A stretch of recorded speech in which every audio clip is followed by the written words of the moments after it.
Dieu est d'une patience à toute épreuve. Et il est miséricordieux. Il est patient et il fait beaucoup d'efforts pour sauver les gens du péché dans son pardon et sa miséricorde. Et je crois vraiment que c'est ce qu'il essaye de faire en ce moment même, par ma bouche. Et évidemment, vous êtes tous ici et j'apprécie votre présence ici. Mais je m'adresse non seulement à vous ce soir, ou peut-être principalement à vous, mais encore à tous les gens dans le monde entier qui ont zappé à cette émission et qui croient que c'était par hasard. Et Dieu essaye de vous parler. Il essaye de vous faire savoir combien il se soucie de vous et vous aime et qu'il a pour vous une vie bien meilleure que celle que vous vivez en ce moment. Peut-être que vous ne savez pas grand-chose sur Dieu et vous croyez que vous êtes hors de sa portée, mais laissez-moi vous dire quelque chose. Dieu a un long bras et il peut étendre le bras et vous soulever de votre fosse pour vous sauver.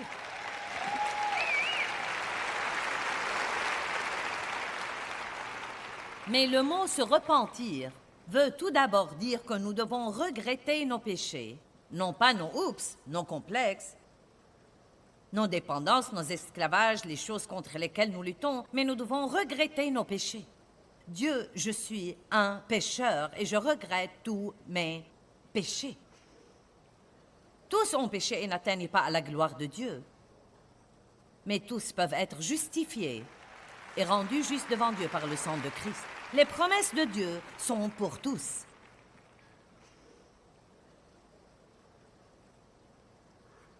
Nous pouvons tous redevenir tout nouveau, chacun d'entre nous. Mais nous devons comprendre que le jour viendra où nous rendrons compte de notre vie. Et je crois, vous savez peut-être, comme jamais auparavant, que cela m'inquiète, ou peut-être que c'est une nouvelle préoccupation que Dieu me met dans le cœur, car c'est ce qu'il veut que je partage en ce moment.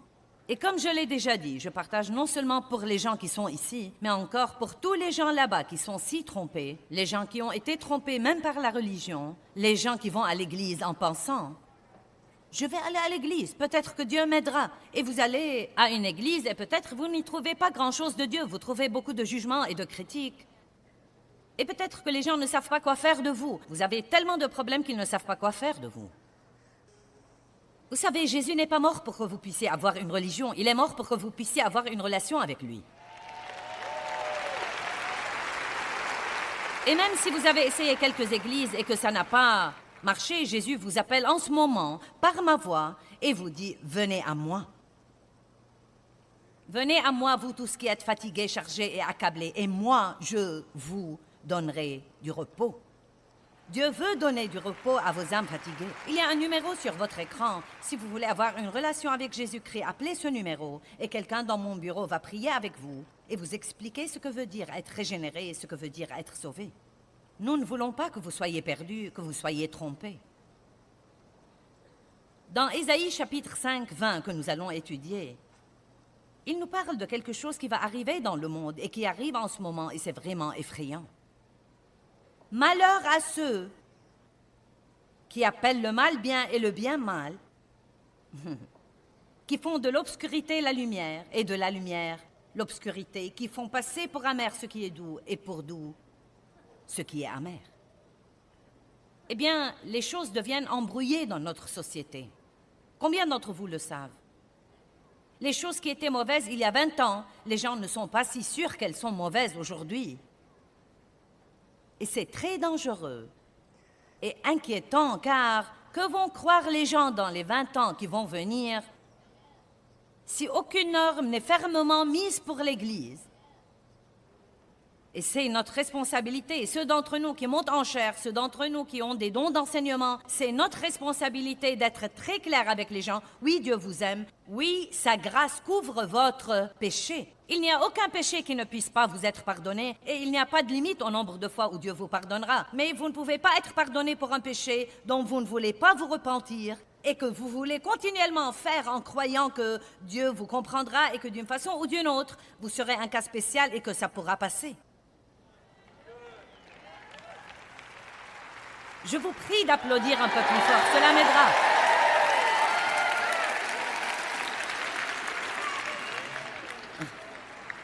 Oh, ça alors.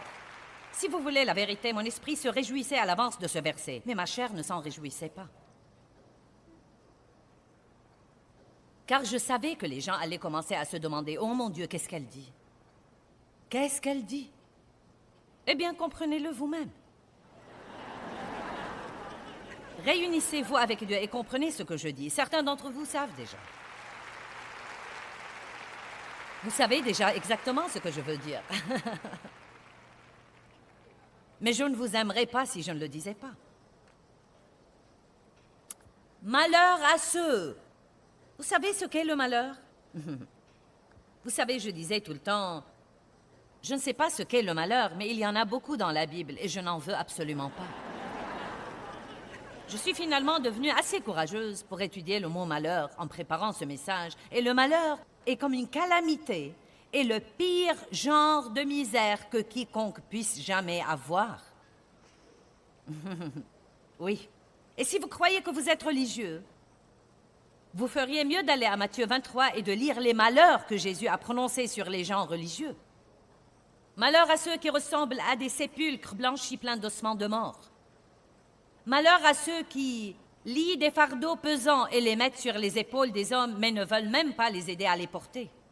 Vous savez ce que le légalisme religieux vous fait? Il vous donne toutes sortes de règles à suivre sans aucune aide pour les suivre.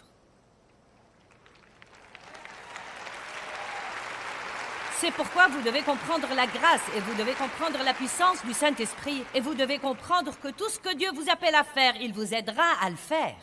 Vous m'entendez? Tout ce que je vous prêche ici ce week-end, ne craignez pas de ne pas pouvoir le faire, parce que si c'est quelque chose que Dieu vous demande de faire, il vous aidera à le faire.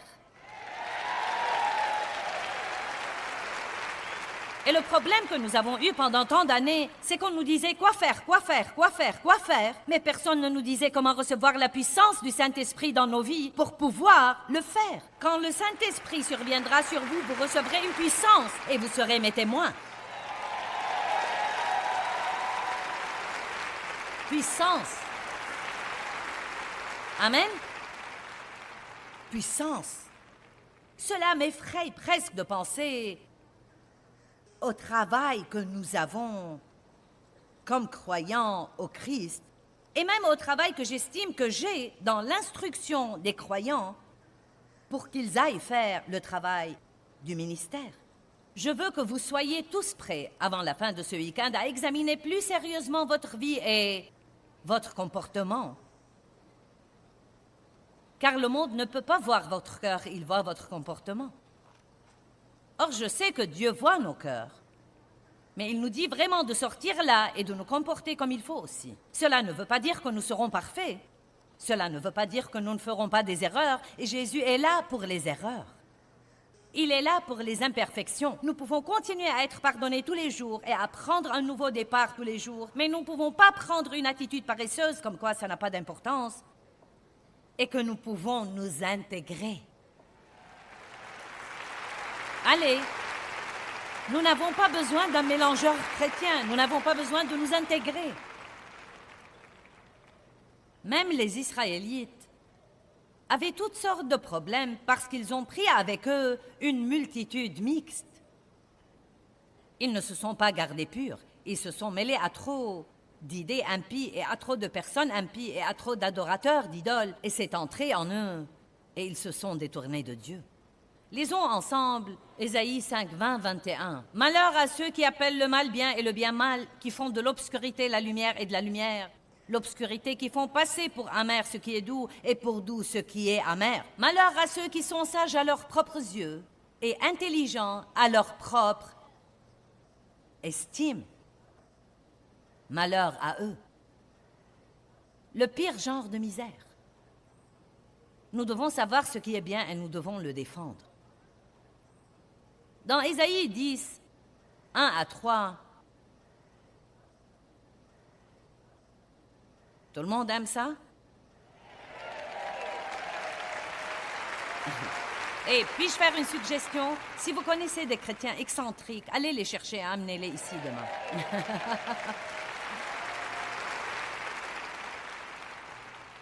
Amen? Certains d'entre vous pensent qu'il n'y a pas de la place dans le bâtiment. Bon, maintenant, nous allons plonger dans quelque chose ici pour une minute. Malheur aux juges qui prescrivent des lois malfaisantes et aux magistrats qui transcrivent des jugements injustes et oppressifs et accablants. Wow! Et le verset 3. Et que ferez-vous au jour de la visitation de la colère de Dieu et de la destruction qui vient de loin? Chez qui fuirez-vous pour trouver du secours? Où déposerez-vous pour les garder? Où mettrez-vous vos richesses? Et avec qui laisserez-vous votre gloire? Je crois que les gens prennent aujourd'hui des décisions dans la fierté de leurs pensées. J'ai une position de puissance, j'ai une position d'autorité, et c'est ce que je crois, et il va devenir loi. Mais c'est une situation dangereuse, dangereuse. J'ai un livre ici que Dave m'a passé intitulé « L'intention originale de David Barton » et je vais vous en lire quelques trucs, juste quelques trucs.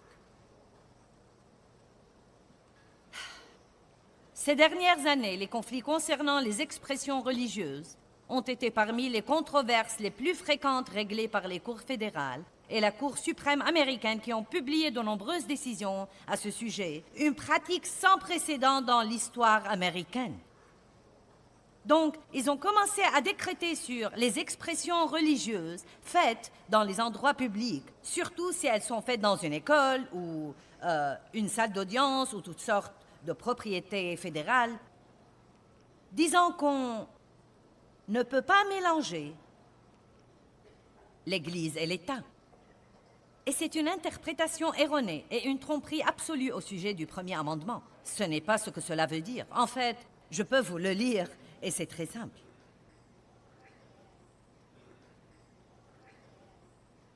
Le Congrès ne fera aucune loi concernant un établissement de religion ou interdisant le libre exercice de la religion. Donc le premier amendement dit, si vous le comprenez correctement, que le gouvernement ne doit pas se mêler de la religion.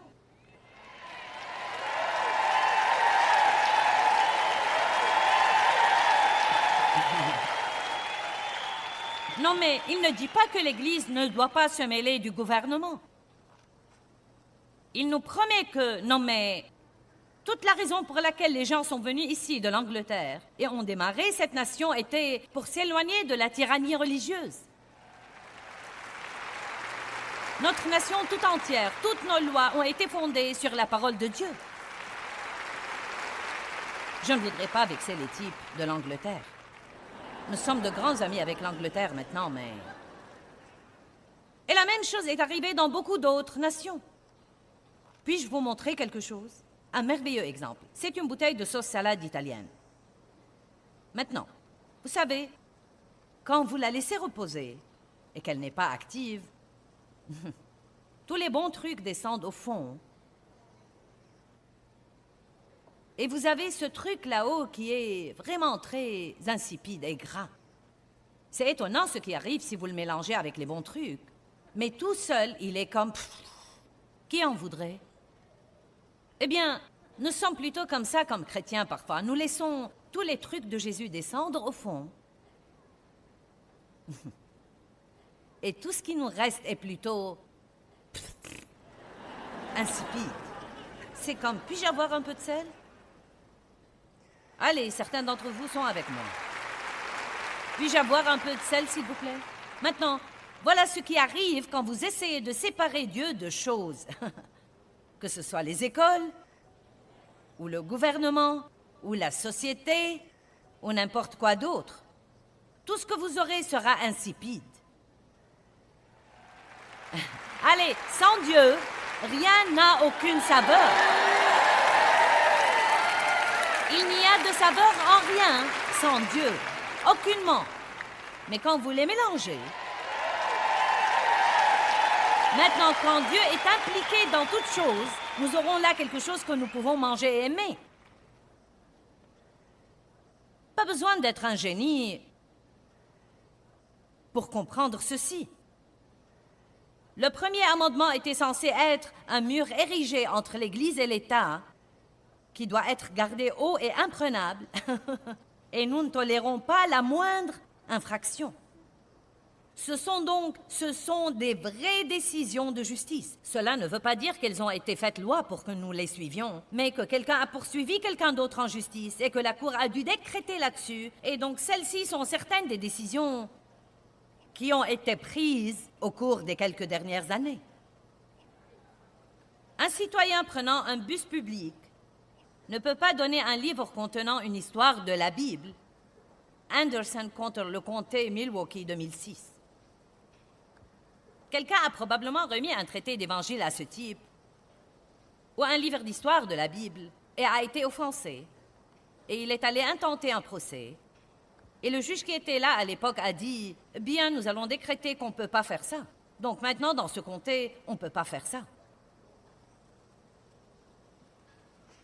Fichez-moi la paix.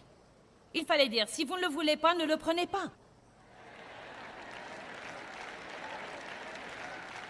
Voilà la chose que je ne comprends pas. Le fait que tout le monde prenne ses droits me prive de mes droits.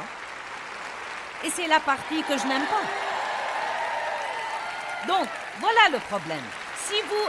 Regardez-moi un peu, s'il vous plaît. Que tout le monde me regarde un peu. Si vous ne voulez vraiment pas croire à Dieu, je suis désolée pour vous. Vous êtes libre. Mais laissez-nous tranquilles et en paix.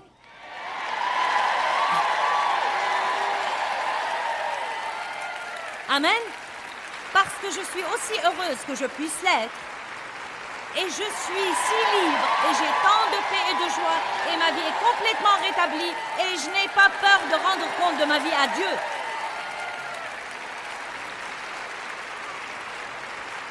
Amen. Non, mais vous ne croiriez vraiment pas à quel point ça devient ridicule. C'est inconstitutionnel pour un mémorial historique, même pour les morts ou les soldats tombés au champ d'honneur, de contenir une croix dans sa présentation.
Aussi nombreuses que soient les décennies précédentes où le mémorial était là. Et il y a environ 6 procès différents.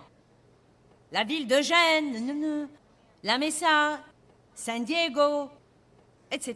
J'ai toutes les années ici. Nous avons ce livre sur la table des ressources. C'est inconstitutionnel pour un cimetière public d'avoir une jardinière en forme de croix. Car si quelqu'un voyait cette croix, cela pourrait lui causer une affliction émotionnelle et ainsi causer un préjudice. Eh bien, ça m'affligerait de ne pas voir la croix, merci. Donc, j'aimerais personnellement la voir, elle me calme. J'ai une énorme croix à l'arrière de notre bâtiment au bureau et je l'aime. C'est inconstitutionnel qu'une scène de la Nativité soit affichée sur un bien public. C'est inconstitutionnel pour un chrétien de prier des prières publiques qui reflètent sa foi personnelle et sa croyance. Au Minnesota. On a interdit à un fonctionnaire de garer sa propre voiture au parking d'État parce qu'il avait un autocollant religieux sur...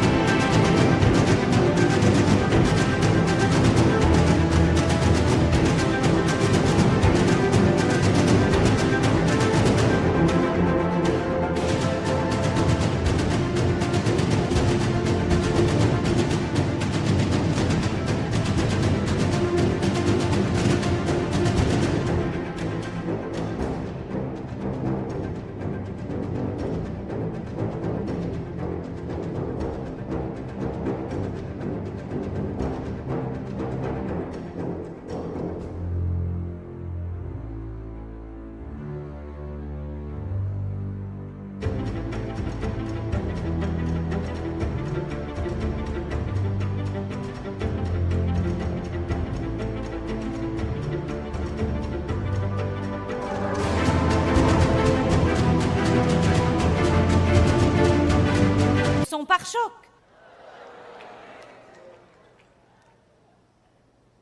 Souvenez-vous que ce ne sont pas des lois. Ça ne veut pas dire que vous devez dire « Mon Dieu, je ne peux plus faire ça ». Mais ce qu'il y a, c'est que ces procès deviennent des précédents qui ne devraient jamais arriver.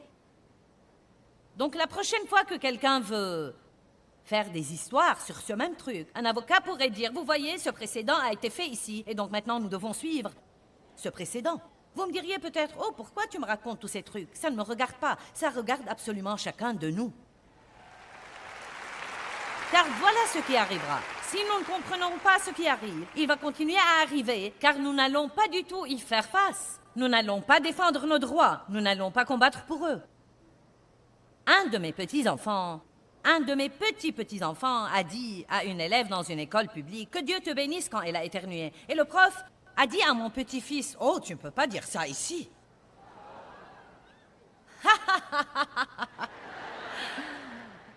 Oh oui? Que Dieu vous bénisse, que Dieu vous bénisse, que Dieu vous bénisse, que Dieu vous bénisse, vous bénisse, vous bénisse.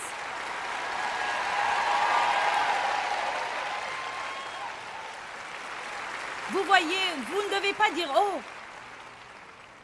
Oh bien, je suis désolée, je ne le dirai plus désormais. » C'est à ce moment-là que vous devez vous lever.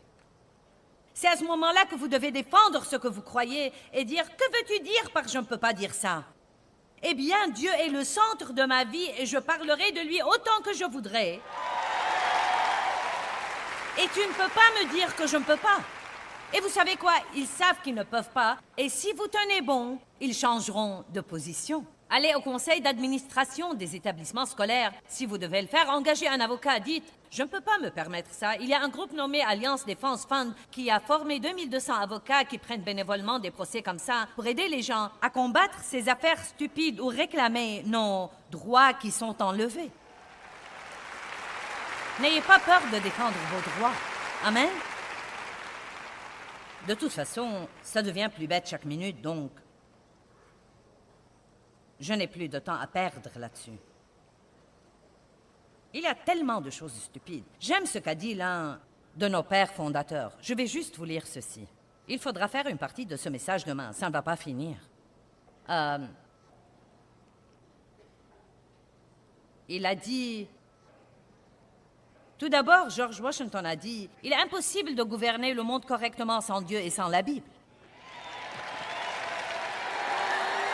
Ce n'est pas possible. Vous ne pouvez pas faire ça. Dieu a tout créé. Tout lui appartient. Il ne nous appartient pas. Dieu a créé le monde. Les bêtes sur 1000 montagnes lui appartiennent. Il a permis le soleil dans le ciel. Il a mis les étoiles là-haut. Il a mis le sable là et il a dit à l'océan où s'arrêter. Tout appartient à Dieu et à Dieu seul. Qu'arrivera-t-il à votre avis si jamais quelqu'un réussit à se débarrasser de Dieu? Tout d'abord, il ne partira jamais. Mais il n'aime pas être expulsé des écoles et ignoré et éloigné de tout.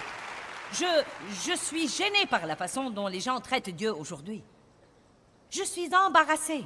Et donc, nous sommes son espérance de la gloire. Nous devons être des lumières dans un endroit obscur. Maintenant, la Bible dit que nous devons être dans le monde, mais pas du monde. Je reviendrai sur ce point un peu plus demain, mais... Cela ne veut pas dire que vous devez agir comme un excentrique d'une planète étrangère appelée la planète chrétienne. Être pieux dans un monde impie ne veut pas dire que vous devez agir comme un fanatique religieux tout le temps. Il y a des problèmes réels et il y a des gens réels dans un monde réel avec des problèmes réels et nous avons des réponses réelles et nous devons agir d'une façon ou d'une autre comme nous pouvons les comprendre. Amen? Soyez amical avec les incroyants. Faites des choses pour les incroyants, mais assurez-vous que vous les affectez et qu'ils ne vous infectent pas. Amen? Donc, vous savez, vous ne devez pas aller au travail comme « Je suis un extraterrestre de la planète chrétienne, je suis un extraterrestre de la planète chrétienne, je suis un extraterrestre » en portant votre t-shirt Jésus sauve et en mettant votre casque à écouteurs et en faisant le tour du bureau en parlant votre langue chrétienne. « Merci Jésus! Wouhou! Alléluia! » Non, mais ils vont dire sûrement « Quel est ton problème? » Mais si quelqu'un au travail a été méchant avec vous, et vous apprenez que sa voiture est tombée en panne et qu'il n'aura pas de voiture avant 3 semaines, et que vous offrez de passer le prendre de sa maison au travail tous les jours, maintenant vous avez un message. Maintenant vous avez quelque chose qui a un sens. Par ceci, par cet amour, je vous donne un commandement nouveau. Aimez-vous les uns les autres comme je vous ai aimés. À ceux-ci, tous connaîtront. Les gens ne nous connaissent pas par nos autocollants et nos bijoux chrétiens et notre langue chrétienne. Ils ne comprennent pas ça. Mais je vais vous dire ce qu'ils comprennent. Ils comprennent la miséricorde, ils comprennent l'amour. Laissez-moi vous illustrer comment vous devez être. Dave a travaillé dans le domaine de l'ingénierie pour longtemps avant qu'il ne vienne au ministère. Et tout le monde a su que Dave était chrétien, non pas parce qu'il était odieux là-dessus, mais ils ont su quelque temps plus tard. Et pendant quelque temps, il a enseigné une étude de Bible au travail. Vous savez, les types étaient au courant de ça et ils pouvaient venir s'ils le voulaient. Et un type s'est approché de Dave une fois et lui a raconté une plaisanterie cochonne. Et Dave n'a pas ri et il l'a juste regardé et a dit « Tu sais que je ne veux pas entendre ces trucs. » Eh bien, il a pris position en faveur de ce qui est juste, mais voilà le plus important de l'histoire. Le jour suivant, quand Dave est venu au travail, il était amical avec ce type et il l'a traité comme si de rien n'était. Et c'est là que les chrétiens font leur erreur. Quand vous devez faire quelque chose comme ça, soit vous ne la faites pas du tout et vous transigez, soit vous la faites et vous devenez excentrique. Vous devenez excentrique là-dessus. Et vous vous séparez des gens et vous ne leur parlez plus et vous savez... Vous devez apprendre non seulement à défendre ce que vous croyez, mais encore à marcher dans l'amour avec tout le monde. Allez! Eh bien, rappelons-nous que Jésus nous a dit que dans les derniers jours, la tromperie serait partout, et que le seul moyen de ne pas être trompé est de savoir la vérité, et la parole de Dieu est la vérité.